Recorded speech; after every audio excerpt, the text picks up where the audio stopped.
This is why you suck at Rocket League. Boost management is one of the biggest problems I see at lower ranks. On your rotation back, you should be collecting pads on the pad lanes, wasting boost for no reason. If you're too far away from a play, you can boost through pads, which allow you to keep speed, momentum, and good boost management. Take a look and see if you're using an unnecessary amount of boost on different mechanics, especially air rolling for no reason. Stop focusing on the wrong mechanics for your rank. If you want to get better at Rocket League and you're gold working on flip resets, you are just self-sabotaging yourself. Instead, work on dribbling the ball, flicking the ball, shooting the ball, very consistent. And for example, for the higher ranks, if you're champ or like grand champion, maybe you're working on redirects or triple resets or psychos. Again, that is a waste of time if you are trying to get better and rank up. For example, watch RLCS gameplay and see exactly what they do. It's rare to see them going for these super cool, fancy mechanics. They're very consistent and very good at the basics so that they can get the win. So I know this is gonna upset a lot of people. Just hear me out. When you blame your teammates are something that is out of your control with what they do. So instead, learn how to adapt around different styles of teammates. Maybe you might have that odd teammate that throws completely, but that's normal at every single rank. Majority of the time, your teammates are gonna be able to be played around and adapted to. This also goes the same for the opponents. The opponents are the same rank as you and your teammate. So you can also learn how to adapt and play around different types of play styles for the opponents as well. Just remember, guys, at the end of the day, your teammates are out of your control, okay? So you just want to focus on getting better, improving, working on yourself, and worry about the things that are in your control. This will give you a little more peace of mind so you're not wasting your energy on the wrong things. Rotations are important in Rocket League, especially if you're solo queuing. Here are some common bad rotations that I see. Say the play's still on offense, you rotate fully back, now you're super far away from the play, and now you can't support your teammate. Rotating towards a wall instead of out towards the midfield where you can cover more space. Rotating front posts on the ball side. Cutting off your teammate for no reason. And there's a lot of good rotational videos on YouTube. I'll link one down in the comments for you guys if you want to check it out. I think we've all been there when we're going on a 3 losing streak, 4 losing streak, and we think everything is over. And we hate on ourselves, we get mad, we get tilted, we tilt Q. It causes you to hesitate and lack of confidence. And that stems from caring too much about your rank. Instead, work on getting better. A byproduct of getting better is winning. Sometimes you may take 2 steps back to take 2 big leaps forward. The minute you start worrying about your rank, you added all this pressure onto yourself for no reason at all. Where you could be scared to make mistakes, mistakes are key to getting better. So yeah, just work on your weaknesses and keep getting better. Whether you're playing 2s or 3s, positioning is very, very important. As second man, you don't want to be too far away and you don't want to be too close. You also want to look around and see if there's open space that needs to be covered. Another problem I see with positioning is people love to ball chase. If you are positioned correctly, the ball will end up coming to you. Again, if you're looking for a more detailed positioning video, make sure to check out the link in the description. This is probably one of the most common things that I see, and you see this at almost any rank. Flips are super powerful and usually send you flying out of position. The only time you really want to flip on rotations is when you're rotating out with low boost. I see all the time people flipping up as third or as second man, and the ball ends up going over their head because that flip sent them way too close to the play. So it's better just to drive up to the play, maybe do the boosting through pads that we talked about earlier.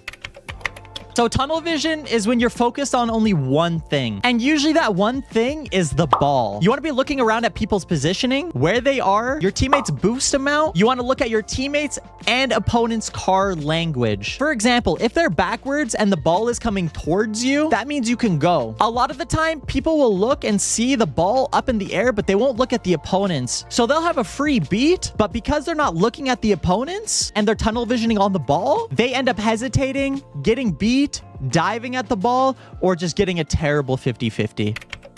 Another big thing I see, especially at the lower ranks, is diving at the ball for no reason, especially if there's no threat. Instead of diving at the ball, take a look to see how threatening that play is first. So if it's in the corner, that is the least threatening play that the opponents can have. If it's towards a wall, that is still pretty far away from your net. The most threatening play is when the opponents are dribbling the ball directly towards your net, or it's a diagonal line straight to your net, just a straight line to your net. That's when it is super threatening. Other than that, if it's not a threatening play, you can fake challenge. You can drive through the play, so get a demo on the first man without jumping, or you can get a good 50-50 towards a wall, to the corner, or towards a teammate. And this will allow for you not to send yourself so far the play, having to take so much time to recover and leaving your teammate in an awkward position.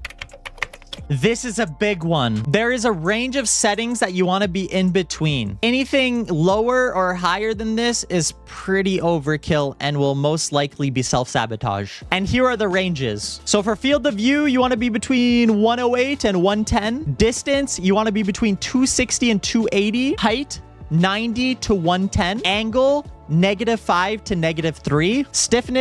Stiffness is mainly preference. I would stay between like 0.2 and 0.8. Swivel speed, I put between 5 and max. Transition speed, I put between 1.4 and max. For sensitivities, you don't want to go above 2. Try and stay 2 or below. Controller dead zone, this depends on if you have stick drift or not. I like to sit between 0.05 and then I move it up by 0.1 if I have stick drift. And for dodge dead zone, you want that between 0.6 and 0.8. When it comes to your binds, that's all personal preference at the end of the day. I got a little weird binds than other people, and I'm sure a lot of other people got crazy ass binds. This one's a little more complicated because defense is one of the hardest things in the game. But if you can get really good at defense, it's going to win you a lot of games. So a very common thing I see is people are either too patient or too aggressive, or both. This kind of goes back to diving at the ball and tunnel vision. Defense is the art of making your opponents as uncomfortable as possible when they have the ball. Whether that means you have to fake challenge, steal their boost, close the gap. You don't want to give a lot of space between you and the opponent, especially if they have the ball. Because the closer they get to your net, the more opportunities they have to score on you. This is a little bit harder to learn, but at the end of the day, if you start working on it and getting better at your defense and closing the gap and not playing too passive, too aggressive, your gameplay will change a lot. Whether you're just starting the game or you worked on the wrong things, you want to start your way from the bottom to the top when it comes to mechanics. For example, if you want to get really good at a sport, you're not going to go try and dunk a basketball right away. You're going to learn how to dribble the ball. You're going to learn how to hold the ball, control the ball. Same goes with Rocket League. You're going to learn how to control the ball, dribble the ball, flick shots. That's all the basics. You want to start from the bottom to the top. Mechanics literally ranges from driving your car forward to the most mechanical shot you can think of. Quad, psycho, flip, reset, double, musty. I don't know. But at the end of the day, you want to master the basics. Master the basics. Majority of people that play this game think 50-50s is luck. And the main reason because of that is because of the name 50-50. It probably should have been called like a pinch because it's not really a 50-50 because you can control it. You can use the right side of your car and get on the left side of the ball and you can 50 it back right into your corner. You could be dead straight on the ball with somebody and you're about to take a 50-50. Your teammate could be to your left. You could side flip that left and the 50-50 is going to go over to your teammate. The best way I personally worked on 50-50s was a lot of practice in ones and also going into my replays and seeing exactly why the 50-50 worked out and then keep doing that over and over again. Repetition, repetition. This game is all about consistency and repetition.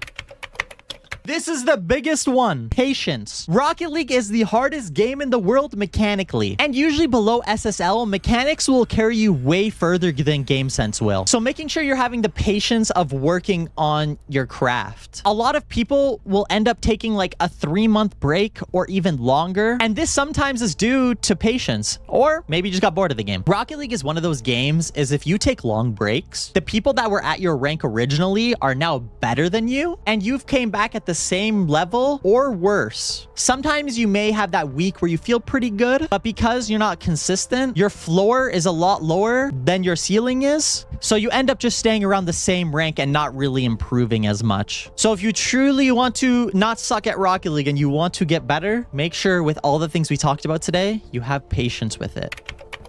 Last but not least, recoveries. Yes, yes. Say you do dive for the ball and you have a chance to get back, but you don't know how to land your wheels on the wall. That's a problem. You want to work on your recoveries. And what recoveries are is how quickly you can get back from a play you just went for. Whether that being landing on the wall with your wheels and then wave dashing down. Or if you have a lot of boost and you're in the air, boost down to another boost so you can get back quickly. Another big thing on recoveries, because a lot of the time you're going to end up being behind the opponents when you're recovering. You can get a free demo on one of them, especially if they're on your hat. Like, a big reason why you see a lot of these pros doing super well in rank 2's solo queue is because their recoveries are insane. They'll go for a play and then be back like that. And what that allows is for them to have way more opportunities in the game. And it gives the opponents less opportunities. There are 15 reasons why you suck at Rocket League. For the more detailed stuff like positioning and rotations, links will be down in the description for those. Mainly, those are just situational based and just experience and learning and making mistakes and learning from those mistakes. Making sure you're always putting in that quality hours. A lot of people will end up just using their hours to not think and just play without actually really working on anything. But if you're always working on something, always taking your weaknesses, turning them into strengths so that your old strengths are now new weaknesses, and then repeat, rinse and repeat. Keep going, keep going, keep going. That's the true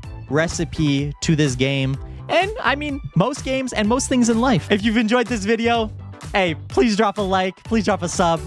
We are back on the grind. Let's get it, lads. If you do have any questions, make sure you drop them down in the comments. I'll be sure to try and answer as many questions as I possibly can. I also do coaching, so if you want to check that out, links are in the description to all my socials. I hope you guys have a great rest of your day, night, whatever time it is for you. I appreciate y'all, and I'll catch you on the next one. Peace.